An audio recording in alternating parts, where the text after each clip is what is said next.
Brexit has been one of those acts which has become a barometer, a warning, a signal to the rest of the world. And it takes someone like Stephen Fry, who has worked hard to become a national treasure. I remember meeting him years and years ago before he'd ascended to that throne of majesty. And he was always a thoughtful and a thought-provoking individual. And I think he has been able on many an occasion to put his finger on the pulse of the nation, to find the mot juste, and to have the confidence to express himself and express us freely. And what he said on Laura Kuenssberg's show yesterday was extraordinarily frank, and she tried to interrupt him.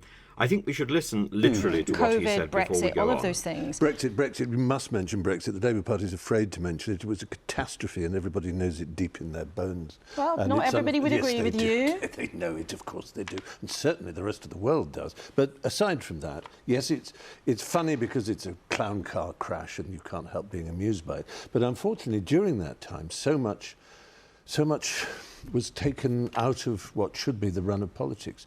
Extraordinary that you can have a conversation with an economics minister in Labour who didn't even mention the climate catastrophe coming, that there's a tsunami coming towards us, which is partly the technology and AI and what's going to happen to work for everybody in this country, almost everybody, and there is the climate crisis. And yet everyone's talking about sort of just doing the same thing, only better. It's catastrophic. Well, that's similar to what Salma said. He's directing his criticism really to the Labour Party.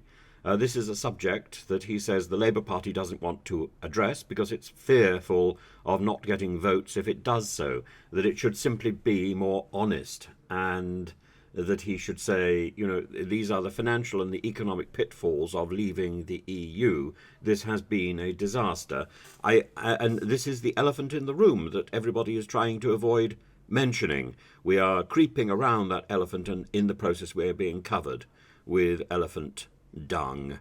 And somebody should take the bull by the horns. There we go. We've got two animals in the room now.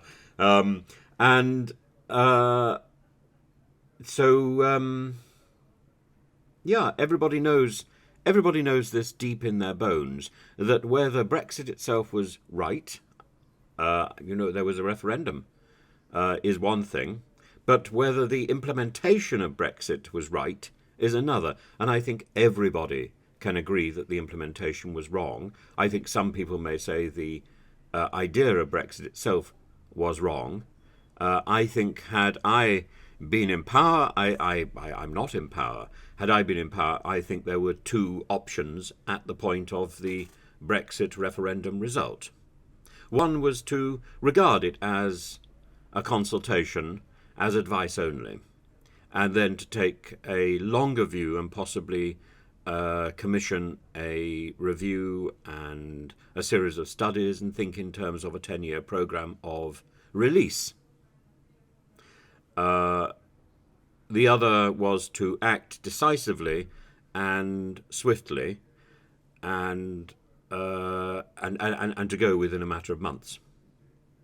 And probably to not to have a lengthy debate about it, to go on our terms. We did neither.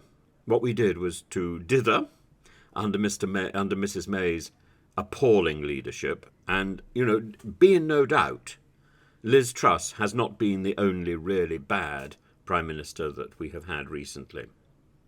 And then to have finalised Brexit under the control of the charismatic showman Boris Johnson, who wasn't bothered about the detail.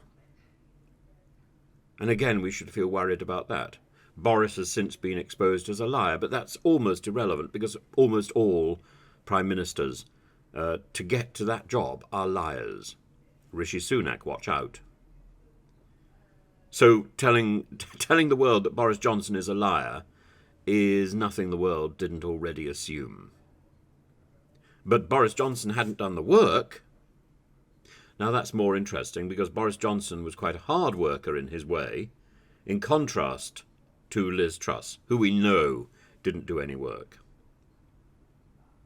Rishi Sunak puts in the hours, he does the work. I don't think he does enough work to solve the problem, because the problem is now that we've got the worst of all possible Brexits. Can we ever make it work? I'm inclined to think we can't. So there is then only one option, and that is to return to Europe. This is why I think we should look on Rishi Sunak's Indian expedition with interest, because if Sunak can make that work, then maybe there's a hope of recovering some aspect of the Brexit project which can